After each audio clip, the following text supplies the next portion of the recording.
Water is a precious and unique life-sustaining resource.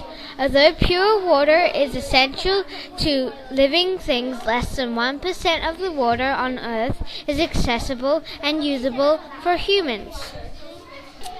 In order for water to move from a source to a safe, usable form of water for people, it must undergo a journey that eventually leads to our homes. All water goes through a continuous cycle. Radiation is the driving force behind the water or hydrological cycle. When the sun heats the Earth's surface, evapotranspiration takes place.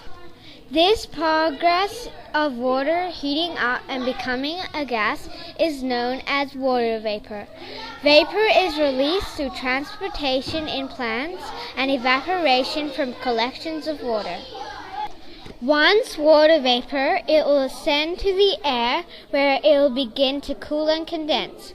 Condensation occurs when the water vapor returns to a liquid state. As more water vapor condenses, the water molecules become heavy and begin to precipitate or fall back to the earth. This can come in forms of rain, sleet, hail, or snow, depending on the temperature. Once a form of precipitation falls, the water collects. It collects in rivers, lakes, oceans. It can also collect in underground aquifers and as a solid state in ice caps and glaciers. Water can be used in many different ways. The first way is everyday life, like hygiene, cooking, and drinking.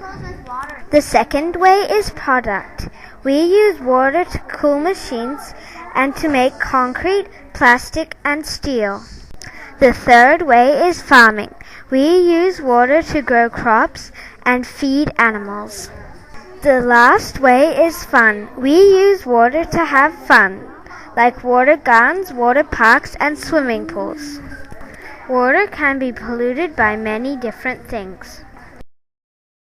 One way that people pollute water is farming.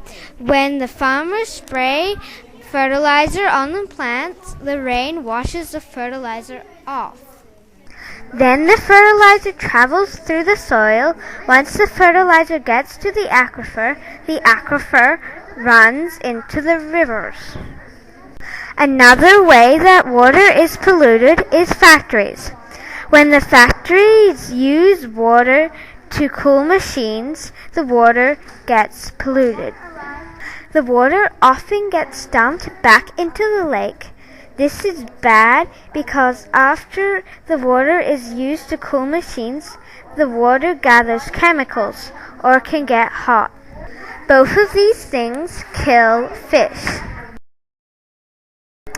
The chemicals make algae grow. Algae removes the oxygen in the lake, and this is one of the reasons why fish die. The last way that people pollute water is when countries use water for a dump for chemicals and trash. This is bad because chemicals and trash harm the environment. The first way that chemicals and trash can harm the environment is when someone dumps a plastic bag in the water. This can choke the fish.